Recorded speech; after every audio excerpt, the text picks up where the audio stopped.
This is the Horse Radio Network. This is episode 50 of the Wisdom by WESA show on the Horse Radio Network. This is Mike Donnell. I'm Casey Wilbanks-Coletti. And this is Sophia Aguilar. Welcome to Wisdom by WESA on the Horse Radio Network. This podcast is brought to you by the Western and English Sales Association, WESA, which provides the world's largest trade events for retailers, manufacturers, and sales representatives of the equestrian industry. In this podcast, we feature exclusive interviews with noteworthy Western and English personalities, retailers, and exhibitors who you've always wanted to talk to. Don't miss out on all the news for manufacturers and retailers in the equine industry. As WESA is preparing its debut at the DMC, Sophia, fill us in and let us know, will you guys be having another award ceremony? Yes, we will. And this time it will be after the fashion show, but again on the opening day as always, which is January 14th. And throughout the year, the board of directors nominate salespeople and also stores, and then vote on the winner for each category. So that's for the Bill Shackelford Salesperson of the Year Award and the Top Hand Award, which goes to a store. Can you share with us who won? Yes, our listeners get to find out here first. The Bill Shackelford Salesperson of the Year Award will go to James Thompson, who currently works for Milano Hats. And then the Top Hand Award will go to Kleinschmidt's, which sounds German, but it's a store located in Higginsville. So congratulations to both. Yes, absolutely. Congratulations. And as always, thank you for sharing your tidbits. And I know that you're working hard to make sure all buyers are going to be able to find everywhere that they're looking for, every business, every booth. And I know that that's something that you've really been working hard on. So I just wanted to make mention of that contact Sophia if you're looking for anyone specific. Yes, actually the app will help out with that too. We have all the exhibitors listed and also the floor plan. So that might help just navigating where you were supposed to go. Yes, that will help a lot. Great. Well, let's get on today's interview. Let's answer the question Laura Ingalls gets most often. No, she was not named after Laura Ingalls Wilder, author of the Little House on the Prairie series of children's books, but she tells us that thanks to DNA testing and historical testing, she may well be a distant relative. But like Laura Ingalls Wilder, she does have a strong creative bent, which first surfaced in high school when she began designing jewelry. After a stint in the fashion merchandising world, she decided to turn her hobby into a business, and Laura Ingalls Design was born. She joins us from her home and studio in Wisconsin to tell us the story. Hey, Laura, thanks so much for joining us on the Wisdom by WESA show. Thank you for having me. It's nice to talk to you guys today. Let's get something out of the way first and real quick, because some of our audience is going to be bouncing in their heads and they're not going to pay a lot of attention. You were not named after, nor are you related to Laura Ingalls Wilder. That is an interesting question. Yeah, we should get that out of the way. Well, no, I was not named after Laura Ingalls. It was really a mere coincidence. My mother was a Nancy Drew fan. She read Nancy Drew books. I read all of the books. And it wasn't until the fourth grade library hour, used to have those way back when, my girlfriend discovered the books, Laura Ingalls Wilder. And then we read all those books. But I will tell you that not too long ago, I have discovered that there is some type of connection there to Laura Ingalls Wilder. And somebody I had met does genetic ancestry tracking. And she found a David Ingalls, who was from England, came over here. He had 10 sons. And I am a descendant of Ebenezer Ingalls.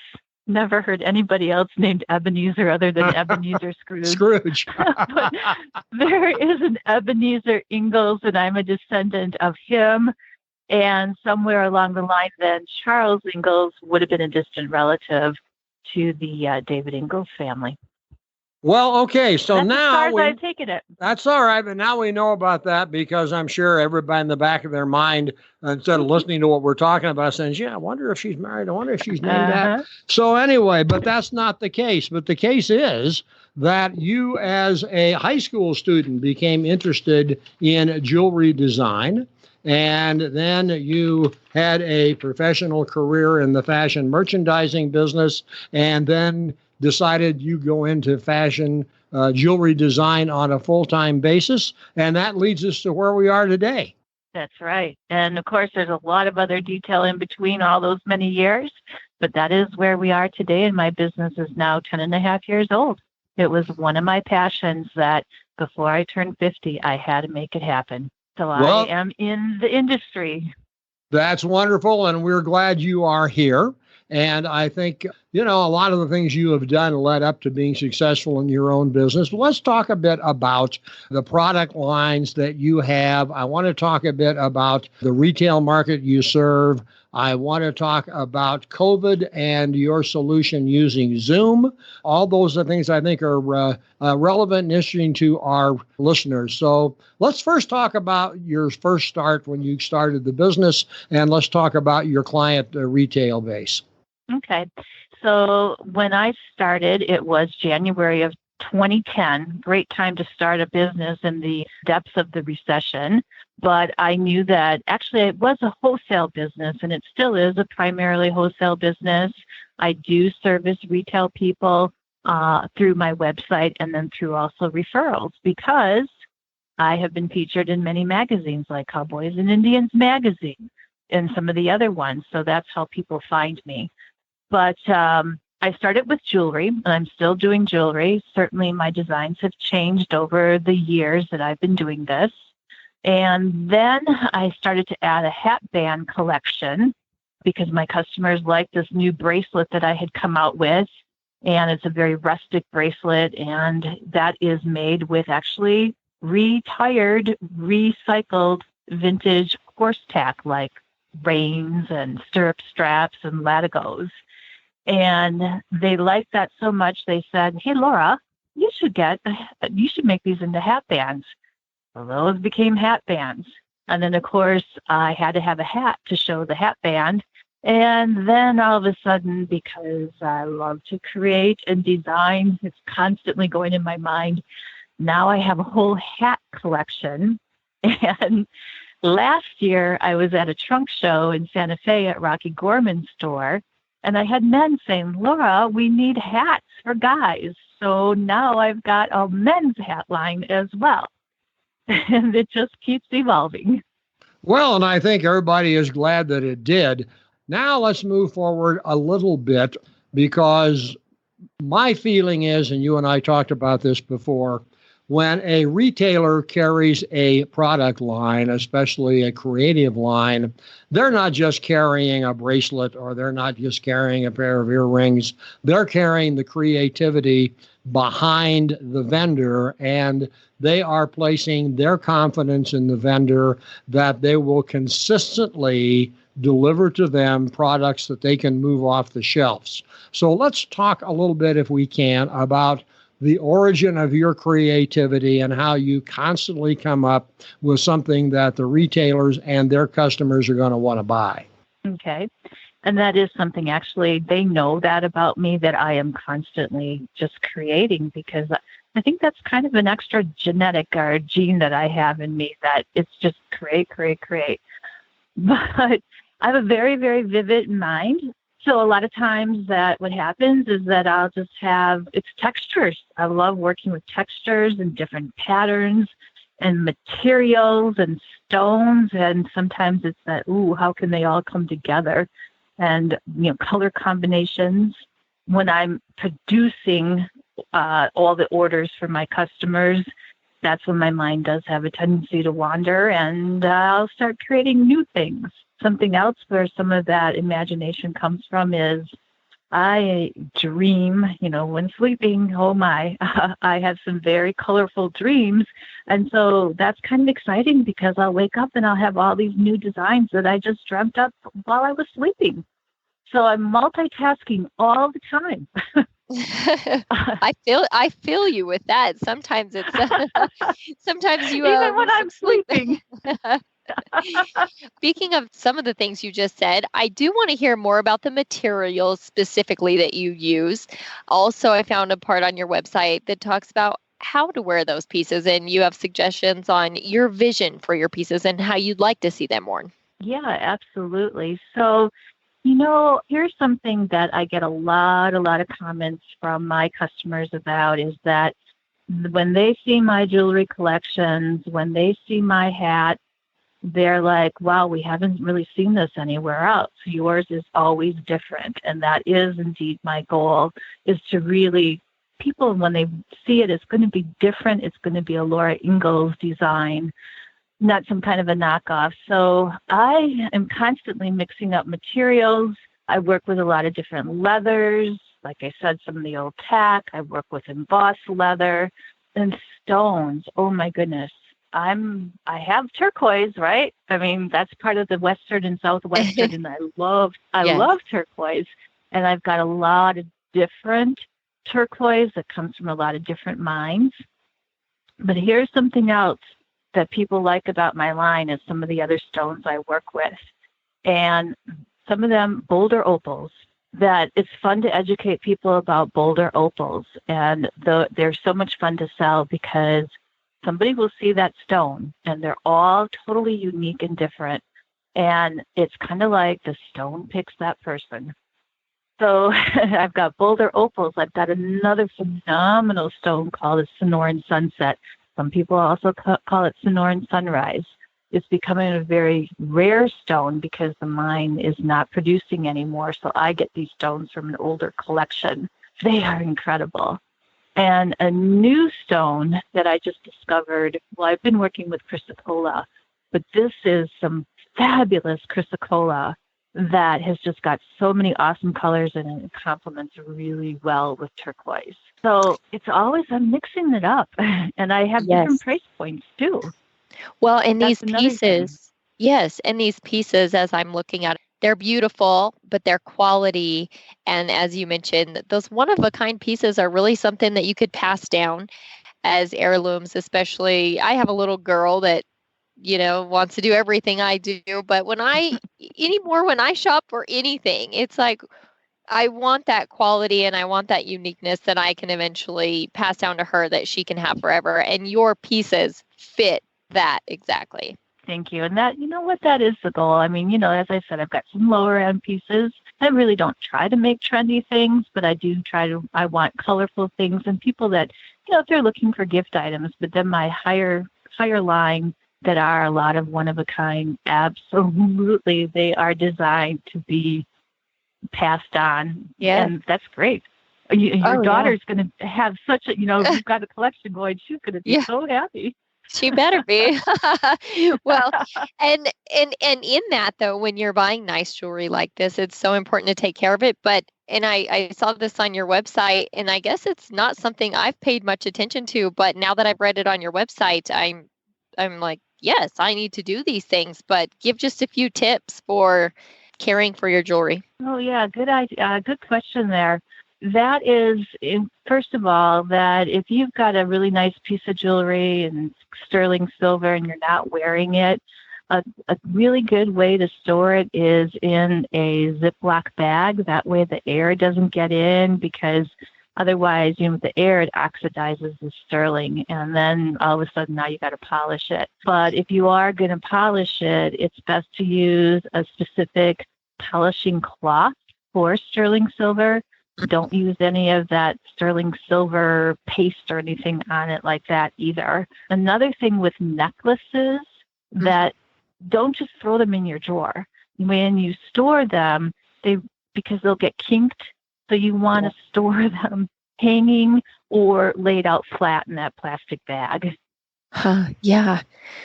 Wow, good tips, and so important to share with your retailers that they can pass that on to the consumers as well. Because again, we all want our jewelry to stay nice, but I guess those are things I don't think about. And there was another tip: don't put your jewelry on before you use your hairspray. I've right. never thought of that, but that's a really good one too. Mike, you would not know Yeah. about that. But I use hairspray. That's important. Well, yeah, Casey, that I had somebody, she wore these turquoise slab earrings that used to be in my collection. Mhm. And she wore them, and I could tell they were very heavily worn, actually broke the silver, and I needed to repair that for her. But they came to me and they looked nothing like what I remember, because she was putting hairspray on. And now you got all that sticky residue on the earring, and it totally dulled the turquoise. Uh-huh. I believe it. Yeah. I've Yeah. learned the new tips. I'm going to have to go polish and straighten up my jewelry cabinet. That's Well, right. I want You to put money get into it, another so you want to area, take care of it. Gloria, because you started during the Depression, the 2010 Depression, and you fought your way out of that, and things are going great. And then something called COVID-19 hit, and you've had a couple of interesting ways of dealing with that. Part of it is relying on your reputation with your retailers that they stuck it out. But you also have now adopted new technology with Zoom presentations. Let's talk a little about that and how you do that.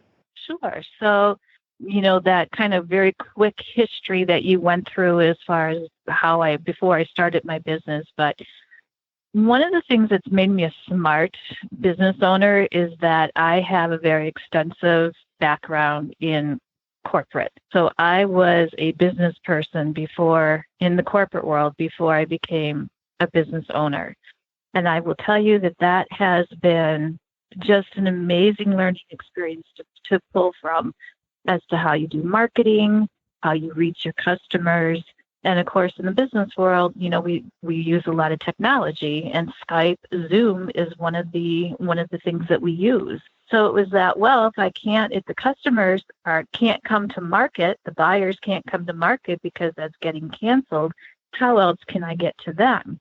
And so I thought, let's put the invitation out here that they can have a private one-on-one showing, and I'll set up a Zoom meeting, and we can just do it right here from my studio, and they can do it right there from their home or their workplace. So and I'm going to continue to promote that, because that's been a great way to see product immediately. I have electronic catalogs. I don't have printed catalogs because I'm always creating. So the moment that I would get a catalog printed, it would be out of date. So I have electronic catalogs that I also send them. But there's nothing better than being able to see that actual product. So Zoom helps with that. And I think it's a great solution to a current problem. Among the retailers who are listening to our show, if they are not currently carrying your line, but they're interested, what is the requirement or what is the criteria by which you work with and select retailers to carry your products?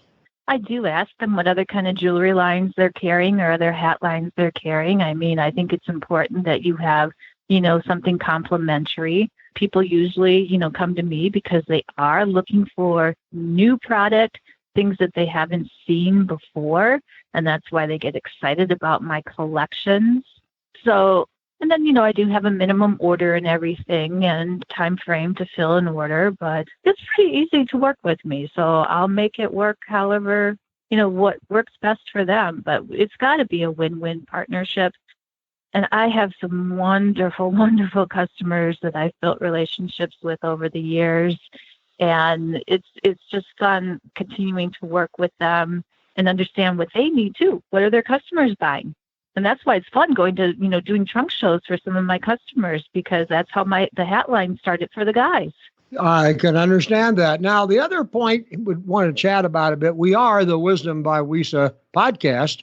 So let's chat a bit about where WESA fits into your marketing concept. Okay. Well, I am a member of them, obviously. And so now I do have representation in the Denver Mart. I'm in Bonnie Kellogg's showroom, which she's got a beautiful, very artistic-oriented showroom. And that's showroom number 1370. But now with the association moving to Dallas, I will see where I'm going to end up. It could be, I'm right now working with somebody that potentially could turn into a showroom opportunity, or it may become a temporary booth.